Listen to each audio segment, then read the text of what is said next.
আসসালামু আলাইকুম সম্মানিত ভিউয়ার্স।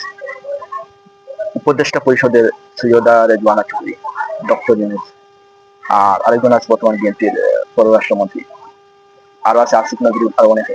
এদের বিরুদ্ধে অলরেডি এই দুর্নীতি বা অনেকে আছে, এদের বিরুদ্ধে অলরেডি দুর্নীতির প্রমাণ বা দুর্নীতি এই মামলা শুরু হয়েছে, তদন্ত শুরু হয়েছে। তবে বাংলাদেশের রেজিম চেঞ্জ হলে তার বিরুদ্ধে দুর্নীতি আসে।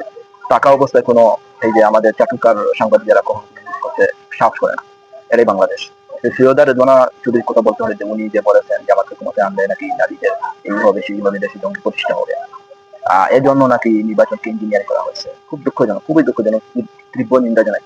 কারণ এটা খুবই দৃষ্টিকটু চিন্তা এবং খুব নগ্ন চিন্তা, এবং এটা আমি মনে করি শুধু এটাকে না, ভারত যা আমাদেরকে মাথার ভিতরে ঢুকিয়ে দেয়, ভারতের মিডিয়া, ভারতের বুদ্ধিজীবী, ভারতের যতগুলো সেক্টর আছে র এজেন্টের, প্রত্যেকটা যেভাবে আমাদের এই যে বিভিন্ন উপদেষ্টা, বিভিন্ন যারা দায়িত্বশীলদের মগজে এমন বিষয় ঢুকিয়ে দিয়েছে যে যারা দেশের মঙ্গল, দেশের ভালো, দেশের জনগণের ভোট হরণ করতে দ্বিধা করে না, তাদের ফিলোসফি ওটা প্রতিষ্ঠা করার চেষ্টা করে।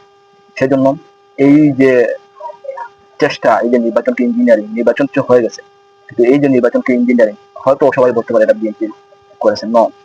বিএনপির আসলেই এই আমলাদের উপরে বিএনপির যতটুকু তাদের মানে তাদের সাপোর্ট বা যতগুলো তাদের আয়ত্তে এতগুলো আমলা আজ বিএনপি নেই। এই এতগুলো আমলা হলো আওয়ামী লীগের, ভারতের, যারা তাদের টাকা পয়সা খেয়ে তাদের কথা বলতে পারে। এর পাশাপাশি জামাতের যে এই যে একটা জোয়ার হয়েছে, ভোট, তরুণদের ভোট যে একটি জোয়ার, বিশ্বাস করেন আমি তো ভাবছি হয়তো জামাত ক্ষমতা আসতে পারে, না হলে 150 বা 160 ভোট পাবে বা 140, এইরকম। তো কি ঘটেছে সেটা জানি। আর নির্বাচনের সময় কি ঘটেছে, ঠিক কোন সময় নির্বাচনটা কারচুপি হয়েছে সন্ধ্যার পর।